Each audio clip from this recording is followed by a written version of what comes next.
Ipinag-uutos ni Pangulong Ferdinand Marcos Jr. sa mga concerned agency na tukuyin ang ugat ng sunod-sunod na karahasan sa mga paaralan sa bansa.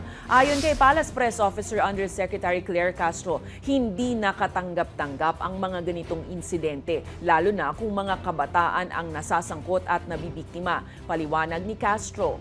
Heartbroken ang Pangulo matapos malaman ang pamamaril sa isang paaralan sa Tacloban kung saan 3 estudyante ang nasawi at mga menor de edad ang sangkot. Naiulatin ngayong buwan ang magkakahiwalay na pananaksak sa mga paaralan sa Cavite at Negros Occidental.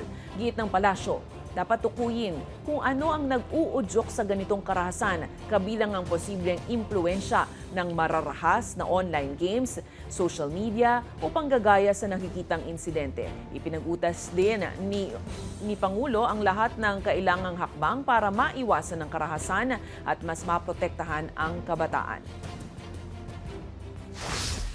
Noong nabalitaan nga po ng Pangulo ang nangyari sa Tacloban, ay